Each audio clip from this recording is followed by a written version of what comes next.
just emotions happening. And most people deal with it quite well. You know, a huge car accident happens, the car tumbles, you come out, there is adrenaline working, there is all of that, you do the job. You can't say you're scared, you're traumatized, no, you're just doing. Trauma comes later. And only because there was no true living and processing it in the moment. There was pushing it down. So when somebody abandoned us, you have a breakup in a relationship, they tell you something unpleasant, you're hurt. If you do not allow yourself to live those emotions in the moment when they're appearing, you are making yourself traumatized for the future. You will be triggered. Life will then keep sending vibrations in order for this to come out so that you liberate. So life never tortures you. All the events that have come to trigger you is because life loves you so much that it keeps sending help. It keeps sending situations and people to trigger the trauma response so that you finally allow yourself to live the emotion fully and that you are free forever. I know they don't teach us these basic things in school. We all know trigonometry and God knows stupidities that you will never need in your life. But the basics, how to deal with life, with your emotions, with your mind, you are not taught. And that's why you're here, thank God. So, if there was an event that has caused emotions to be locked, they get locked in internal organs, in tissue, in muscles. The bones do not keep emotions. Bones keep knowledge. That's why we keep the bones of the saints in churches and in temples, because they keep the vibration of the wisdom that that person had. But all the tissue and muscle disappears. And the tissue and muscle will then, and organs will hold it, and they will create a dam. Because energy is water, flowing, always. Emotions are water. Emotions are very much related to the second chakra, which is water element. You have here the kidneys, the bladder, all the liquids coming out of the body. So you know, emotions are water. What does water do? It flows. That's its natural way. It flows.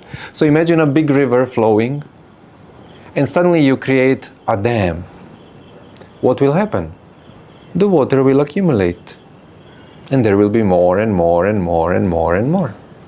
Of course, a part of it will overflow and keep going, but suddenly there will be a huge accumulation of water, of emotions. And what happens to water when it stands still? Have you seen water that a long time stands still? Is it fresh? Is it transparent? It's green. It's green. It becomes murky, smelly, and then bad stuff starts to grow. I mean, not the bad stuff, the smelly stuff, the unpleasant stuff for us. So the same happens with your emotions. The moment they stop flowing and start accumulating, they become still, they will rotten, and they will create pain in your joints, in your muscles, in your internal organs. Eventually, if not released, they create very unpleasant illnesses and tumors and stuff like that. And all of that is wiped as if with a hand. When we start truly to recognize them and not to run away, and to have the courage to live them in the present moment. So, how do we live them in the present moment? We notice them usually through the pain in the body. That is the blessing of the body. It does not lie. You can't fake it. The body will always tell you what is true, because the body always lives now. It cannot live in the yesterday nor in the tomorrow, only now. So if you want to live in the present moment, be with your body. And more than the body, it's the breath, because it's like a clock. Just like the hands of the clock tick, tick, tick. So your breath always goes up and down, and it keeps you in the present moment. It shows the present moment. It's so alive. So when an emotion appears, or a disturbing thought, or a trauma response, you are welcome to do 3-step mantra.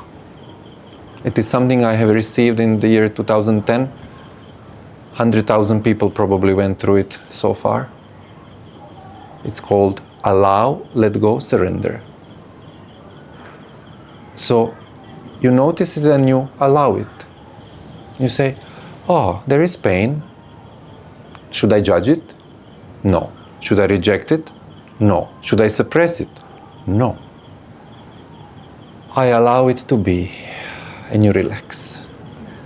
When you allow it to be, you are giving it highest respect possible, because you are allowed to be.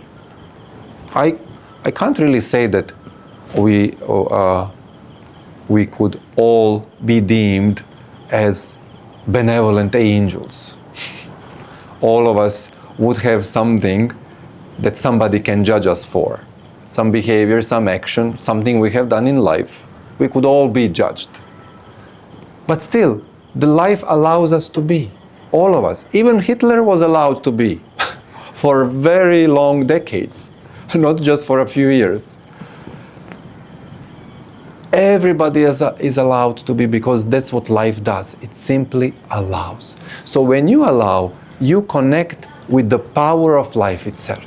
You recognize, if the source of creation allows all of this to be, that's the way to do it.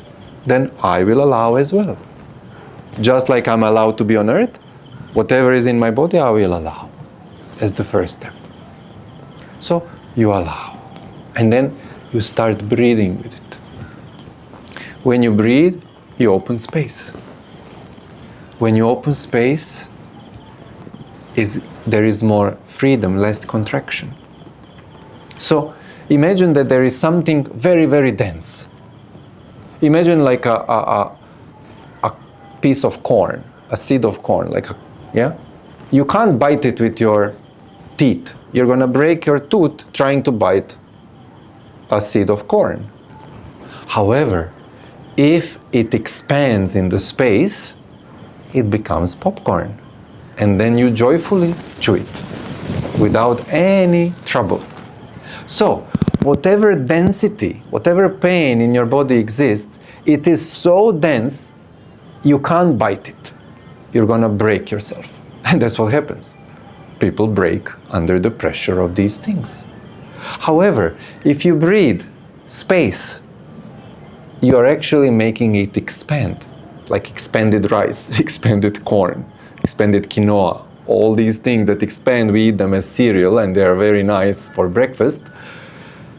This pain, when you breathe into it, it will expand, and suddenly it is not going to be heavy nor hard anymore. And the more you breathe into it, the more it expands. And suddenly you can't even find it. It has become like powder expanded in the space. Literally, it goes away. So allowing is the first step of respect, so that you're actually doing it to yourself, that you stop judging and stop rejecting. And then you start breathing, which will take you to the letting go. You need to let go of your attachment to it. You're so attached. You're so used to it. It's been there for a long time. So you realize, oh, I'm the one keeping this. I'm so attached emotionally. Maybe I don't know how to live without this. Okay, but I choose freedom today. I let it go. And finally, you surrender it to life itself, to the intelligence of life. So you literally, if it's pain, you can take it with your hand and surrender it to life, saying, I surrender this to you. You know what to do. You are the source of all life. You are the true intelligence. And you will see this humble offering will be taken. Because there is no need to keep it. And actually, I often tell people, imagine you have an altar of God in front of you. You should bring to the altar what you cherish the most. And how do you know what you cherish the most? Is what you are attached to. If there is a behavior that is addictive or not doing you well, it shows that you are very much attached to it, you very much cherish it, you think it's something valuable, otherwise you would not do it. Something in you believes it's very, very valuable. So if it is so valuable, offer it as your sacrifice at the altar. Offer it as a gift. Say, Lord, Source, I give you this. This is my most cherished treasure. And it can be the worst shit that exists, but because you are so attached to it, it is valuable to you. And this offering will be taken as a great expression of love. The Source will feel loved because it will know that you have removed barriers between one and the other. You do not keep it distant. You have made it intimate. You have made it close. You have made it like your closest friend, your closest ally. And to your closest friend, you do not behave in a distant, official way. You behave with warmth, with vulnerability, with openness. You don't choose words. You just are natural, like you are. So one exercise you can do is, if you feel troubled or if there is something, take a chair and put it next to you and say, Source of creation, God, Lord, Mother, Father, Cosmos, please take a seat. I need to talk to you seriously. And then say anything that is on your mind without filtering it. Just drop it all. Okay? You will be as close to the source of life as you have never been. Because you will drop all the sense of distance, all the sense of separation, all the officiality of it, and there will be closeness and warmth and familiarity and love.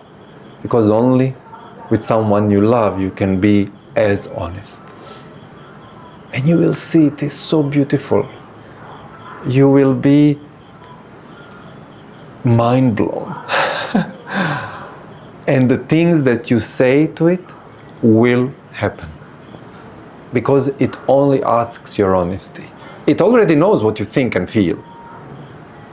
But it requires you to say it honestly, so that you are not embarrassed, you are not ashamed, you don't judge yourself. That you say, yes, I am like this, but I didn't make myself. I don't remember creating myself. It's like, have you ever seen a Picasso painting? Imagine you are it. You are the painting of Picasso. Suddenly, your eye is here, your mouth is here, your nose is where your eye. And you start to feel, what do I look like? I look awful. What was he thinking? And opposite of you in Louvre, there is Mona Lisa. And you are all the time, look at her, smiling. Her face is right where everything is where it should be. I wish I was like her. Is there anything that you as a painting can do to change yourself? Who has to do it?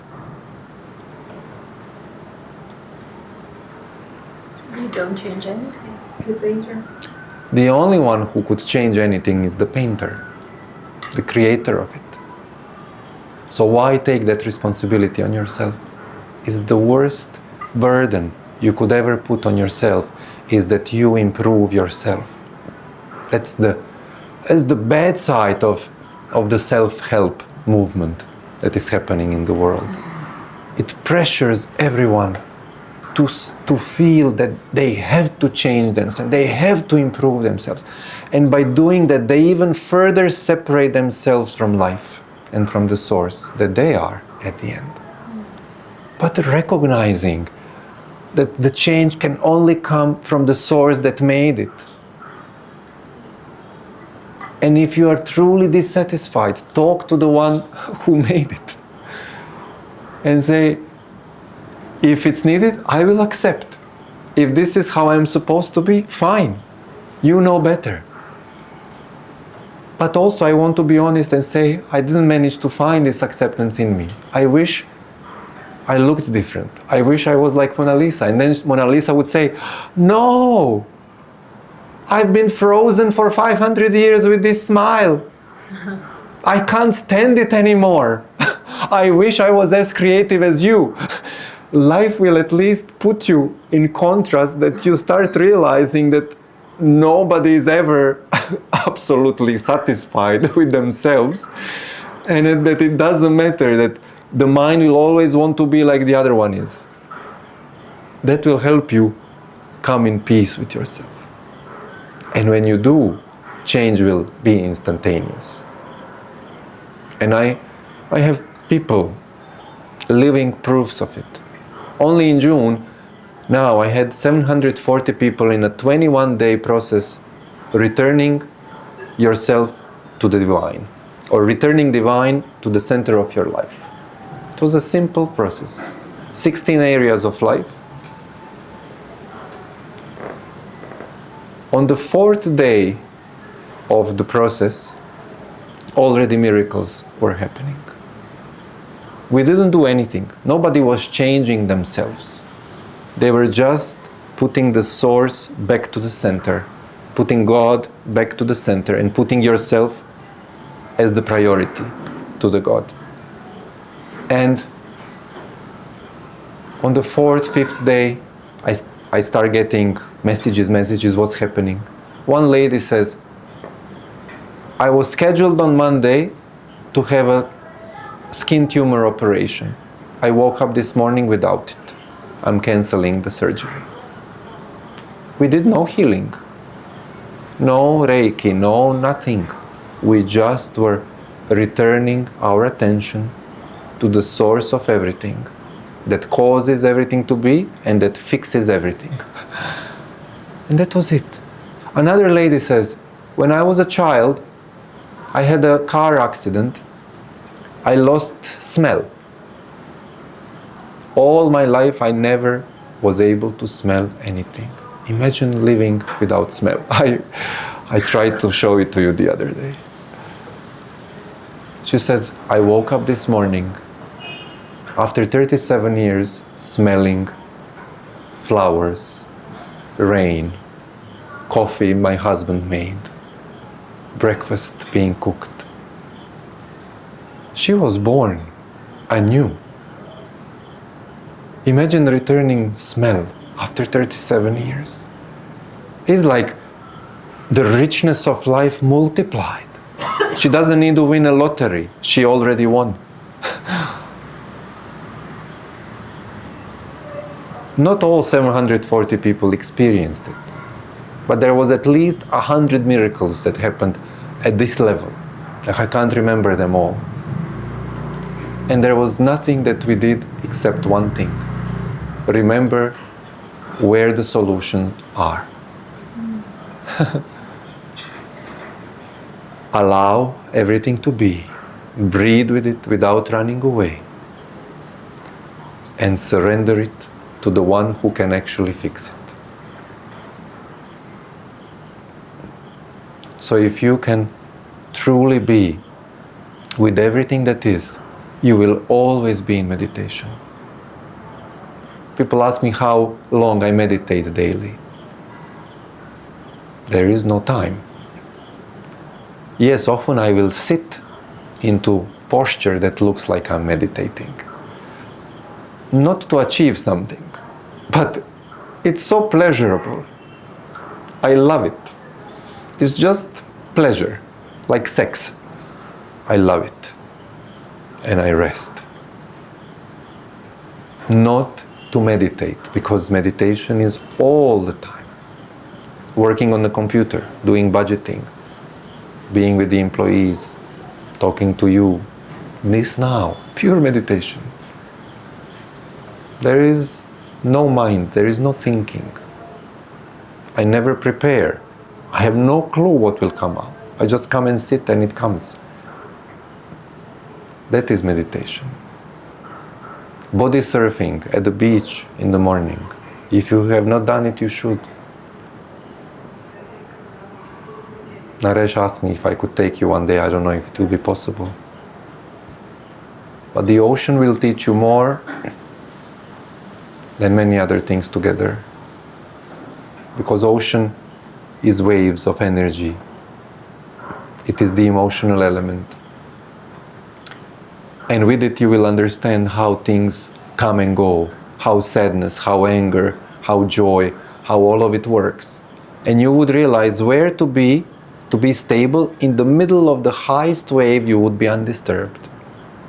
While 1 meter away from you, people are being tumbled and drowning from the power of the waves. Because it will teach you that life offers you opportunity to realize that you need the right moment in the right place for everything. And then when you catch the wave and you surf it with your own body for 20-30 meters, you would be ecstatic. And you would know, I am ready that life sends me any emotional outburst, any difficulty, because I know where to wait for it and how to surf it and how to have fun, rather than fighting it. Because when you fight waves, they crush you down. As you have maybe seen.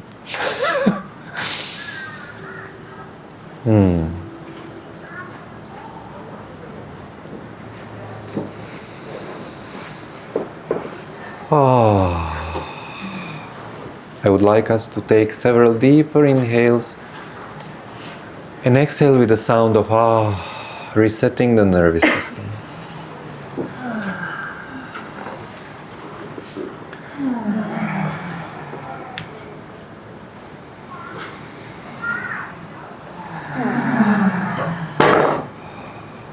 Allow yourself the voice.